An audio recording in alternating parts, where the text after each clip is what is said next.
Good afternoon, or good morning, and welcome to the Good News for October the 24th. Actually, it is afternoon, it's Sunday afternoon, and I am doing this a day early. I've been to church, and I've been to the hospital, and now I'm home and ready to greet you. Today's reading is the story of Jesus returning to his hometown of Nazareth and preaching in the temple. It is from Matthew chapter 13, verses 54 to 58, and let me share with you. He came to his hometown and began teaching them in their synagogue, so that they were astonished and said, "Where did this man get this wisdom and these miraculous powers? Is not this the carpenter's son? Is not his mother called Mary, and his brother James, and Joseph, and Simon, and Judas? And his sisters, are they not all with us? When did this man get all these things?" And they took offense at him. But Jesus said to them, "A prophet is not without honor, except in his hometown and in his own household." And he did not do many miracles there because of their unbelief. This is the word of the Lord.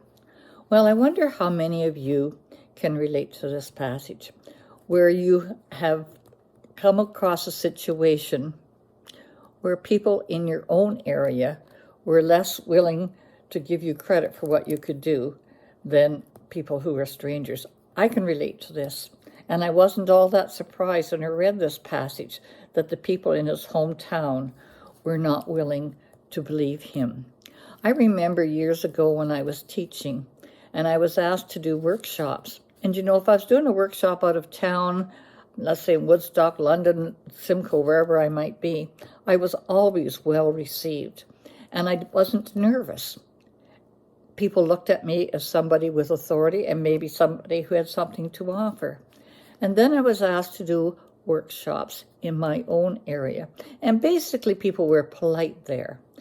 But the time that I was asked to present at a staff meeting some of the ideas that I have been sharing around, I was, I'm going to say, verbally attacked by one of my colleagues who did not want to hear what I was having to say, did not want to learn or admit that there was more than one way to do things in the education field.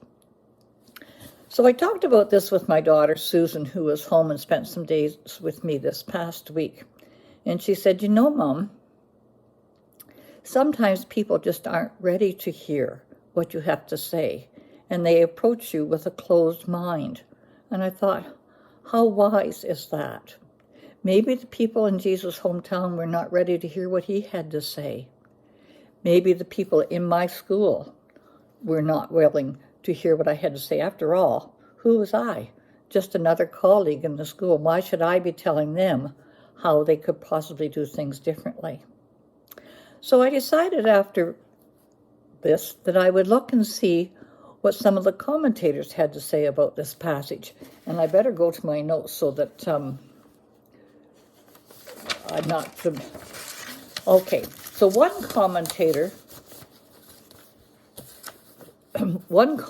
that the people of Jesus' town could not imagine that God might work in the ordinary, or that they might hear a saving word spoken in their own language. The people of his hometown did not respect him, nor was their belief strong.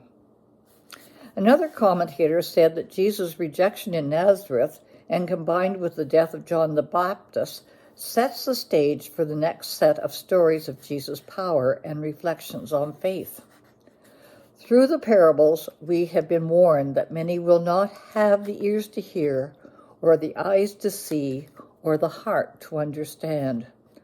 For the people of Jesus' hometown, familiarity with the relations of Jesus became the stumbling block, which makes them unable to receive the wisdom that Jesus offered them, presumably in the parables.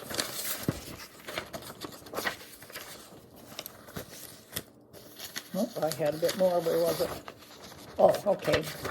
This is a short excuse me. This is a short passage, but it is packed with human frailty, and perhaps we see ourselves with the people of Nazareth.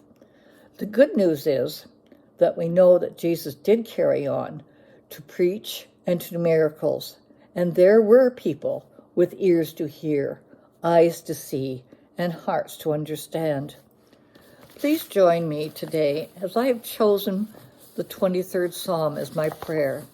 It's one that I need in my life right now as I'm struggling with some difficult decisions. The Lord is my shepherd, I shall not want. He makes me lie down in green pastures. He leads me beside quiet waters. He restores my soul. He guides me in the paths of righteousness. Even though I walk through the valley of the shadow of death, I will fear no evil. For you are with me. Your rod and your staff, they comfort me. You prepare a table before me in the presence of my enemies. You have anointed my head with oil, my cup overflows. Surely goodness and loving kindness will follow me all the days of my life, and I will dwell in the house of the Lord forever. Thanks for sharing with me, and we will meet again in a few weeks. Bye now.